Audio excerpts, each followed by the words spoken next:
Hello and welcome to this week's edition of Widener News. I'm Mitchell Mackesy. And I'm Johan Espino.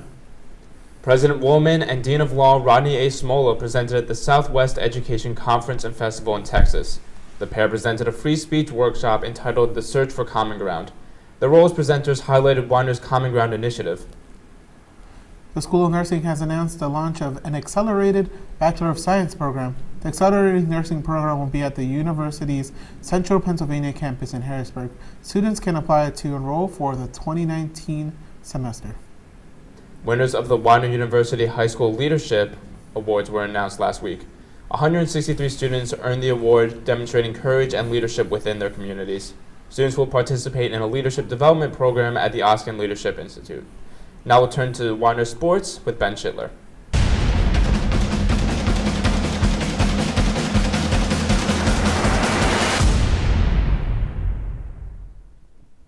Thanks, Mitch. Welcome to this week's Widener Sports Update. Widener Spring sports are in full swing with both baseball and softball coming off their yearly trips to Florida.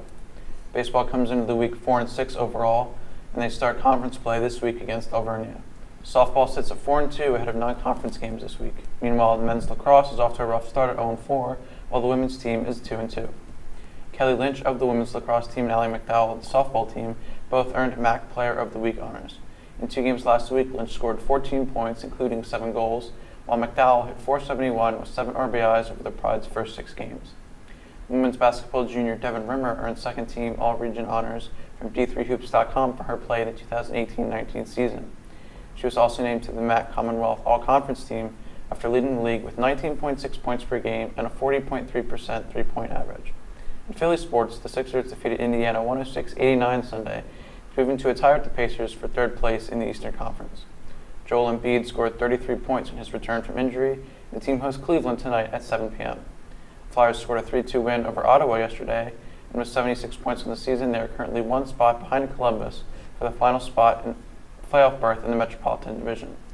I'm Ben Schittler. That's all we have for this week's Widener Sports Update. Now back to Johan and Mitch.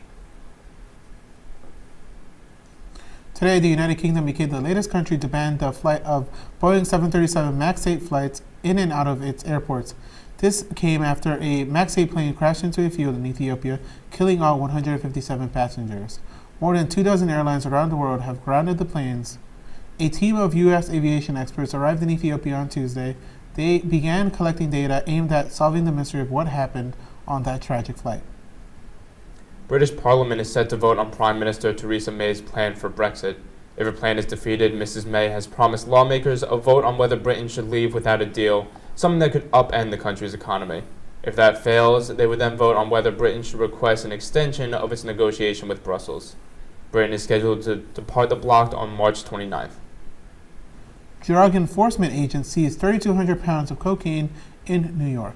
The drugs arrived in a crate at the port of New York and New Jersey. The Drug Enforcement Agency is now working to identify the source of the drugs and who put it onto the ship. Now, here's Josh Minsky with this week's Widener Weather. Hello everyone, welcome to this week's edition of Widener Weather. I'm Josh Minsky. Sunny skies were plentiful today, but that won't be the case as we move on later into this week. Clouds will increase during the day tomorrow, along with an increase of temperatures. Highs will rise to the mid-60s by Thursday and Friday ahead of a cold front, with thunderstorms possible on Friday as that front passes. Clouds will give way to partly cloudy skies over the weekend with comfortable temperatures. That's all for this week's Widener Weather. Now back to our anchors for more news. Guys? Thank you, Josh. A woman suffered serious injuries after being attacked by a jaguar at the Wildfire World Zoo just outside of Phoenix. The woman crossed a barrier attempting to take a selfie when the animal reached out and swiped at her. Trump has sent Congress a $4.75 trillion budget plan, which would be the largest in federal history.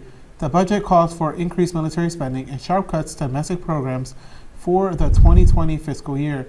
It also requests an additional $8.6 billion for construction of a border wall. Many of the Democratic members of the House of Representatives are already opposed to the proposed budget plan. That's all we have for this week's news. I'm Mitchell Mackesy. And I'm Johan Espino. Thank you for watching Widener News.